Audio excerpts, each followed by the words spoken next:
नमस्कार, बहुत बहुत स्वागत है आप सबका आज के कार्यक्रम में। और ये वो कार्यक्रम है जहां पर देश के गद्दारों की बखिया उधेड़ी जाती है। मेरा नाम संकेत चतुर्वेदी है। काफर हूं, बुतपरस्त हूं, राम भक्त हूं और राष्ट्रभक्त।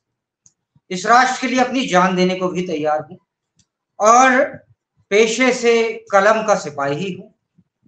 उन लोगों में से नहीं हूं जो कोई मेरे पे ये कल को कह पाए कि अहले कलम हो, जरा ये तो बतलाओ कि क्या कभी तुमने सोचा होगा कितने झूठ लिखे हैं तुमने, कितना सच बोला होगा। ये बात मैं आपको इसलिए बता रहा हूं क्योंकि एक ऑथर हैं, एक राइटर हैं, उनका नाम अरुंधति रॉय है। उन्होंने दिल्ली में एक कार्यक्रम हुआ था, कार्यक्रम की तारीख थी 21 अक्टूबर 2010। ये तब है जब ये मनमोहन सिंह जी देश के प्रधानमंत्री थे।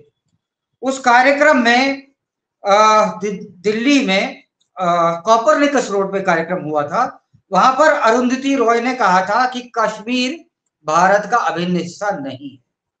ठीक है, इस बात को बहुत सारे साल बीत गए हैं। अब अंततः जाकर के दिल्ली के लेफ्टिनेंट गवर्नर के आदेशानुसार अरुंधति रॉय पर यूएपीए का मुकदमा चलेगा। देखो साहब, हुआ दरअसल क्या है कि इस मैटर में सुशील पंडित जी थे, जो कि एक्टिविस्ट हैं और कश्मीरी पंडित हैं, या यूं कहूं कश्मीर में से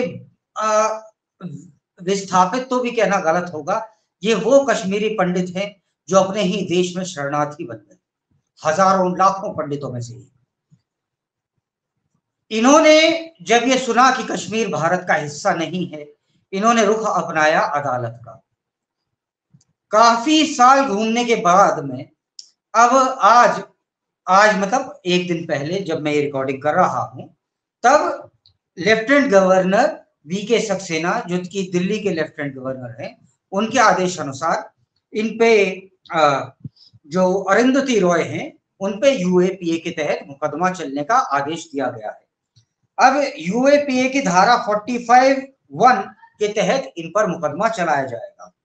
यूएपीए का जिनको फुल फॉर्म नहीं पता, मुझे भी नहीं पता था, तो मैं बता देता हूं। इसका फुल फॉर्म है अनलॉफुल एक्टिविटीज प्रिवेंशन एक्ट, अर्थात गैर कानूनी गतिविधियां रोकथाम अधिनियम।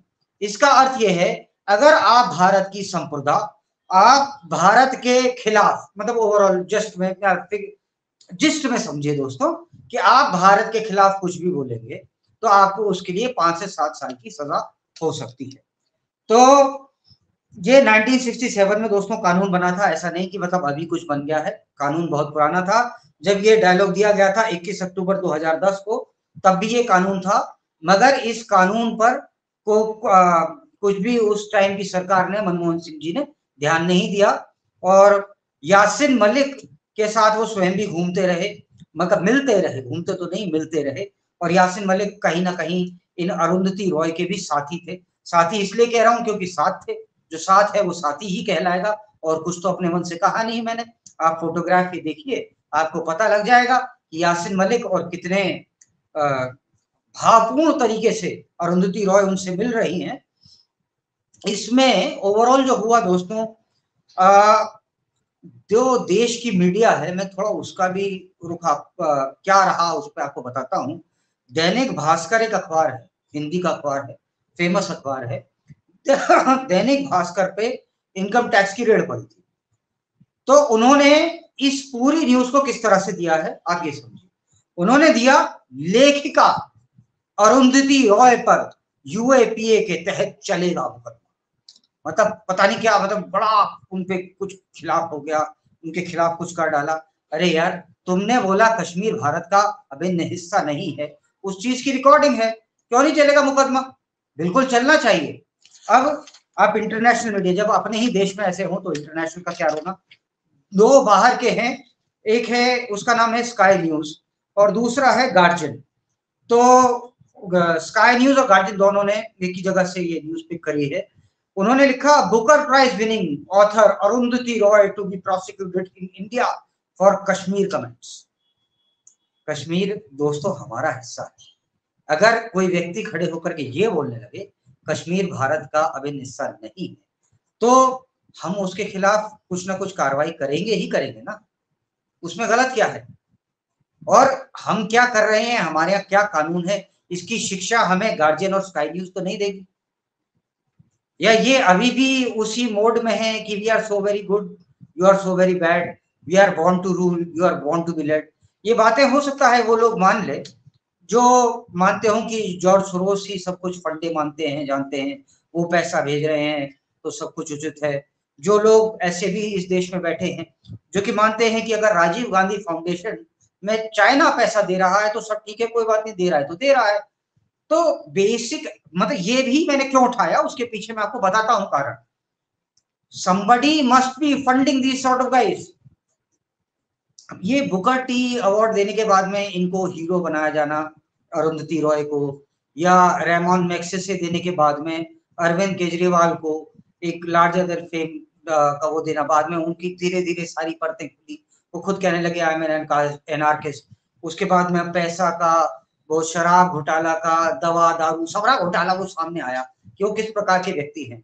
उन्होंने एज पर कुमार विश्वास उन्होंने कहा मैं एक नए देश का प्रधानमंत्री बन जाऊंगा, और तो और वो कितने ईमानदार व्यक्ति हैं, कट्टर ईमानदार हैं।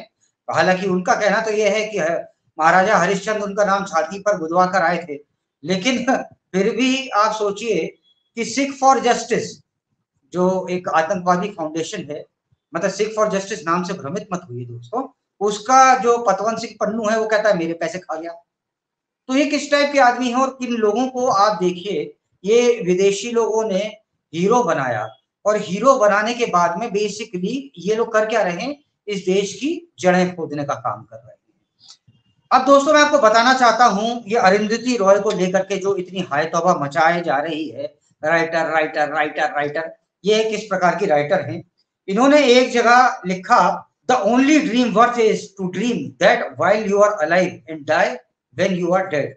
इसका अर्थ ये हुआ कि ओनली कि जो एकमात्र ख्वाब है जो आप देखें, जो सपना है वो आप देखें, वो ये देखें कि जब आप जिंदा हैं, और उसके बाद ये देखें जो कि जब आप मर गए हो, सपना देखें। ये मुझे तो ना वो वैसी लग रही है जैसी एक शायरी मैंने पहले सुनी थी कि बहुत सारे मेरे खामोशी ने रख ली तुम्हारे सवालों की लाज, कुछ कुछ वैसा ही है, घुमा फिरा के वही है।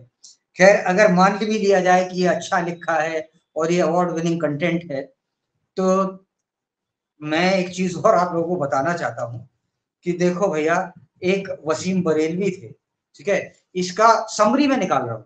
समरी निकालने के बाद में कि जब जिंदा हो तभी सपने देखो, मर करके क्या ख्वाब सपने देखोगे।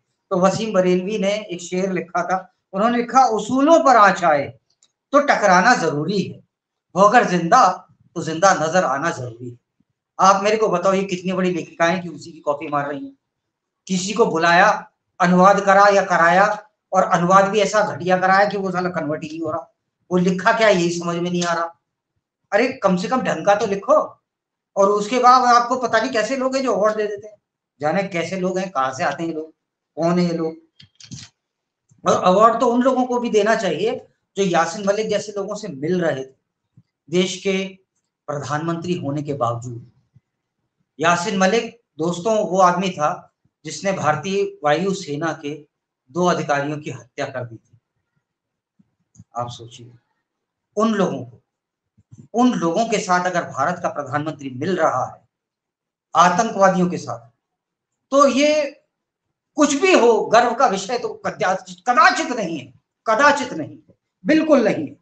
अब ये जो फ्रीडम ऑफ एक्सप्रेशन है ना दोस्तों, इसके तहत पहले भी इसका काफी फायदा उठाया जा चुका है। जैसे मैं आपको एग्जांपल दूं तो एक थे हमारे केंद्रीय मंत्री रहा है, वो मुख्यमंत्री भी रहे हैं, रहा है इसलिए बोल रहा हूँ क्योंकि लोग बाग यूजली मोदी जी को प्रधानमंत्री के बतौर नहीं, मोदी ये कह रहा था, मोदी वो कह रहा था, तो मैं वैसे कह रहा हूँ मुख्यमंत्री रहा है, मतलब मोदी तो नहीं है वो, तो मुख्यमंत्री रहा है, केंद्रीय मंत्री भी रहा है, और उसका नाम है दिग्विजय सिंह। वो कह रहा था, कहता है हाफिज जी, ओसामा जी, ये कौन लोग हैं हाफिज जी और ओसामा जी जो गजवा हिंद का ख्वाब देखते हैं।